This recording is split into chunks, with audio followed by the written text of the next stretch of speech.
ويكنينيشكتاز استخشت عاوزت وتحنو تشانا ساتو تسوينيك تشاتم سنبيقو سكن. My name is Wikininish. I'm from Ahousaht. I represent the new channels in this work we do with the First Nations Health Council. And what a morning, eh? Yeah.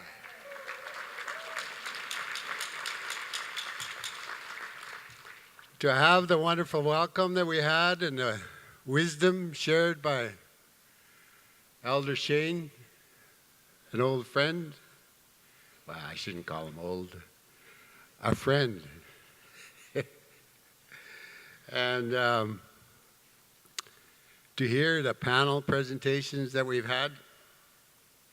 But you know, I excite very easily about this area that we're involved in seeking health and wellness for our children and families and communities, and to create an environment that's going to sustain that like it used to be. We're not creating anything new. We want to redirect where we're at to a place where I remember growing up with very strong, healthy individuals, healthy children, healthy families, and self-sustaining families. So, as you've heard the summary of our journey, it clearly signifies that this phase of work we're in is for change. And how are we going to do that? And who is responsible for that change? Let me hear it. We are. Come on, let's put some effort into it. Who is responsible for that? We are. Yes! Precisely. And that's the messaging we need to carry home at all times. That vision that governs our work about healthy children, healthy families, healthy communities, self-sustaining communities. So I get excited about this because I can see so many different opportunities that arise. We have a health council, a family of committed individuals to support this transformation agenda that our authority has. Our authority. Doesn't that sound good? Let me hear that one. Our authority. Say it like you believe it. Our authority. Yeah. Not Health Canada, not any other government who doesn't know what they're doing, but ours, who has a path mapped out by our leaders in this room and throughout the province, who gave us that direction. So this year, the Gathering Wisdom is an opportunity to continue a dialogue, a conversation about that transformation. You know, we have very clear direction about regional representation.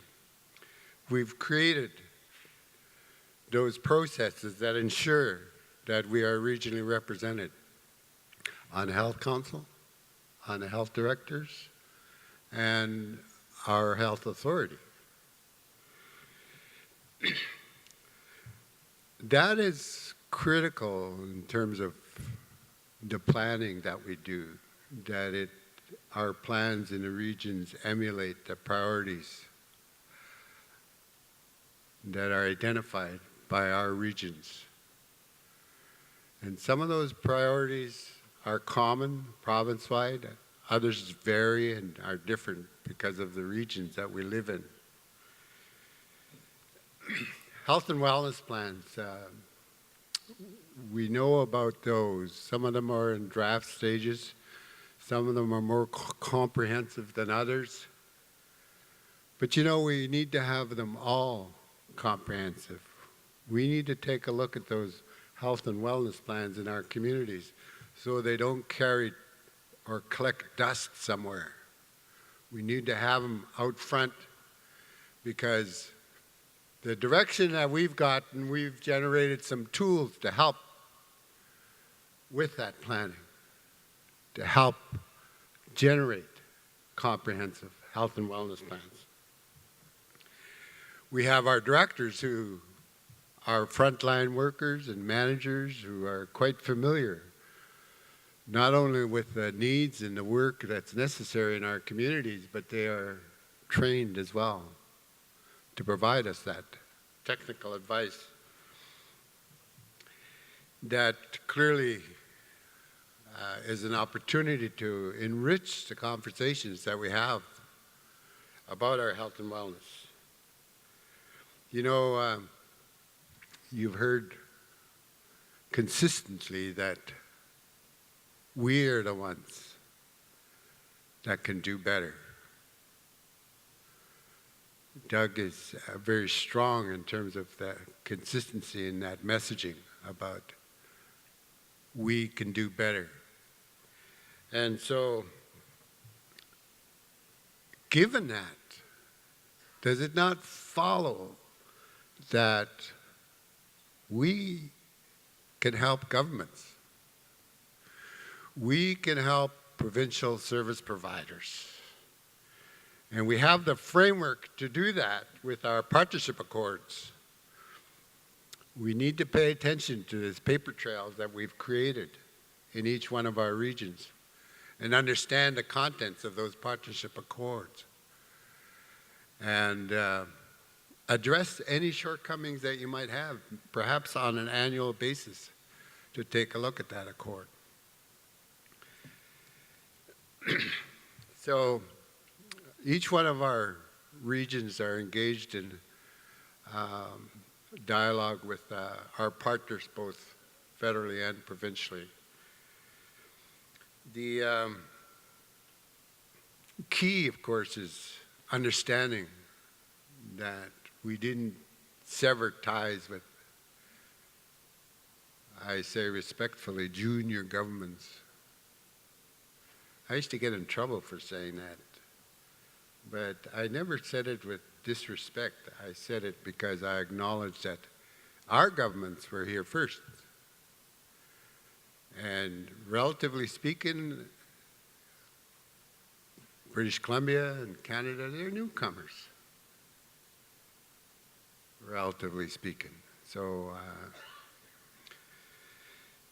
so this afternoon, we are going to have breakout sessions. For those wanting to continue the dialogue on a Wellness 2025 10-year strategy, we'll be meeting in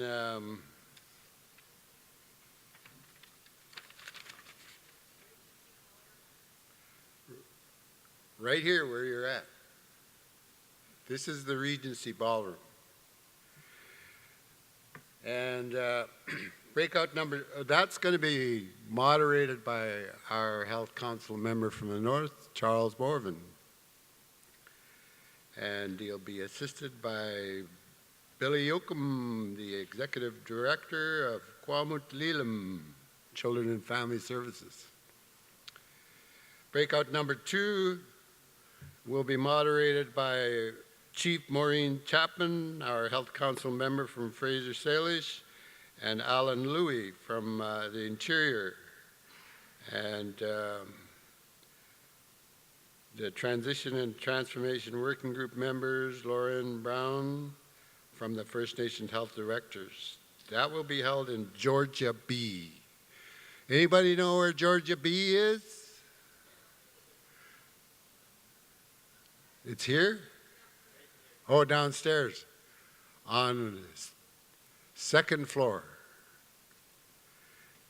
Good to know where we're going.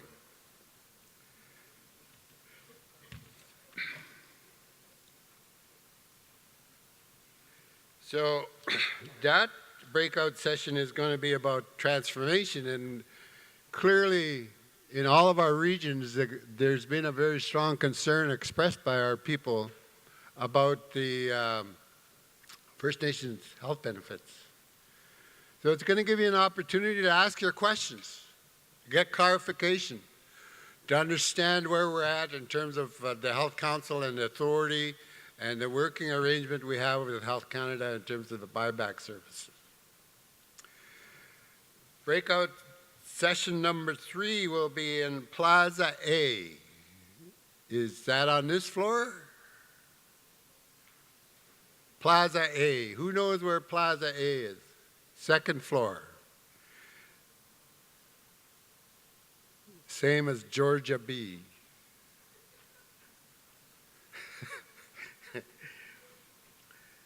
So, number 3 will have Chief Charlene Bellew and Dave Bellew and the panel members that were up here, Irene Johnson, Fred Johnson. They'll be supported by Ernie Cray, an advisor to the Stalo Nation Tribal Council, and Chiam Band Counselor. This is to follow up on the morning presentation about violence against women and children. Man, I love to hear that. It's time to act. We know what our challenges are, and we need to break down those barriers that keep us from admitting that we all have that problem at home. Warriors had a role in every one of our communities. What was that role? To protect children and women. Every warrior, I saw many of them come up here and grab a commitment stick. That lifted up my heart like, yeah, we got leaders that are going to be committed to make sure that we actually do something about addressing violence in our communities. Over the last few years, I personally have been struck by 2 very serious incidents of violence back home. One was a murder. The other one was a beating so bad that my cousin almost lost his life. But I'm not just talking about violence, I'm talking about, in particular, protection for children and women. We need to do something about that. We need to do more than we are. We can't stand on our haunches and saying we have this program and this program and this program. Because even as we have those programs, we still have the problem happening. That should be very telling. That we have challenges, continuing challenges. Breakout session number 4 will be about lateral violence. And somebody is very keen about moving that lateral violence to kindness. Lateral kindness. That would be awesome. You know, I speak oftentimes about our governance pre-contact and about ISAC, which is respect in New Channel's language. Respect for self, others, all living things, and inanimate things. Can you imagine how far we can go with the understanding of ISAC? Let me hear you say that. ISAC. ISAC. Thank you. And understanding that all things are connected. Ishukitsawak. All things are one. We are one. We have actually showed you the power of one in Gathering Wisdom 4. When we had numbers of leaders that showed up in unprecedented numbers to make a decision about moving forward as it pertains to our health and well-being, supporting that vision statement of healthy children, healthy families, and healthy communities, and self-sustaining communities. So that will be moderated by Leah. George Wilson, our Health Council member from Vancouver Coastal, from Tsleil-Waututh. Presenters will be Madeline Dion Stout of our First Nations Health Authority Board, Kim Brooks, President of the Health Directors Association, and Emmy Manson, First Nations Health Authority.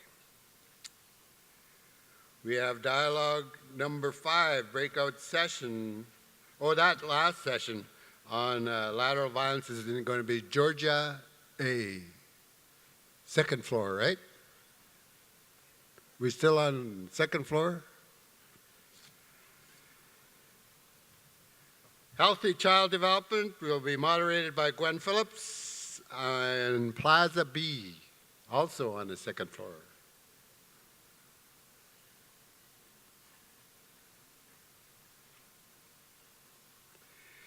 There'll be a further presentation by Mary Ellen Turpel-Lafon and Mary T.G., Executive Director of Children and Family Services Society.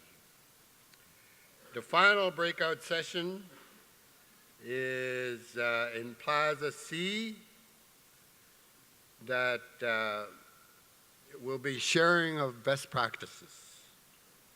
And we'd really encourage you to see Preston Gnu speak about the innovative work that is being done in the North and the Northern First Nations Child Welfare Governance Committee. So we have a reception tonight from 5 to 7, hosted by TELUS. TELUS is one of our partners at this gathering. And so just think about the possibilities that we're generating here as a people, decided and determined by our leadership for change. I know I've said this before, but when my mom attended the apology delivered by Prime Minister Harper, she said to my nephew Sean, "They're finally starting to see us." And she said she had this vision of turning a page, that she couldn't do it on her own, that she needed the help of all of our people, First Nations people. And we're doing that.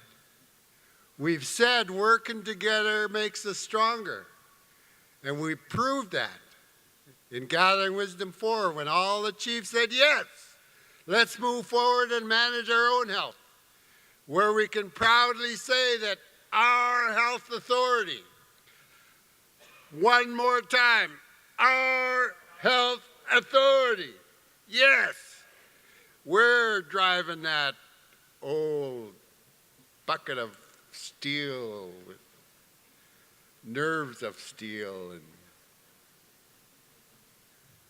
tires that never go flat.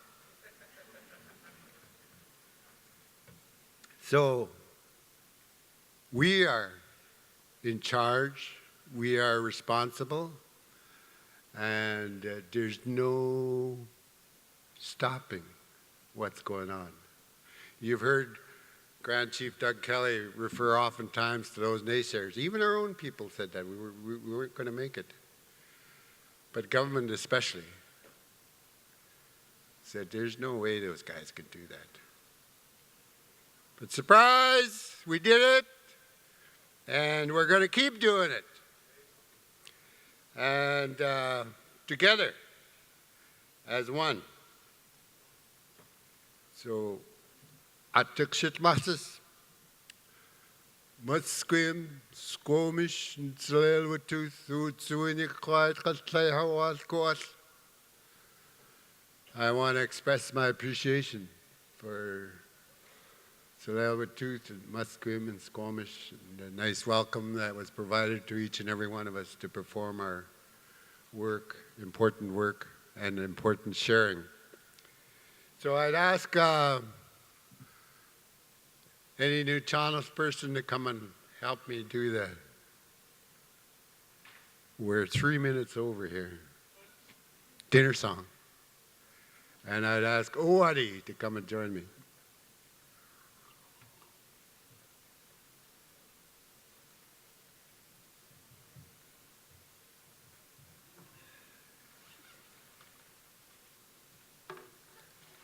This song comes from Rivers Inlet. Back in the days when Rivers Inlet had a lot of salmon, and they had a lot of processing plants. My gosh, that's not that long ago. They had a lot of fish. And the song came down with one of our chiefs, the head chief. My mom used to talk about these one-cylinder vessels that used to go around Vancouver Island so they could go and work in Rivers Inlet. And oftentimes there would be sharing of songs and storytelling, and our head chief came down with this song. I asked one time, I said, how come we don't sing those other dinner songs? They said, oh, we sing them only when the chief's in the house. So we sing this song, because our chief's not in the house. Actually, we have a lot of chiefs in the house, don't we? Yeah, we do.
said, eat up. It's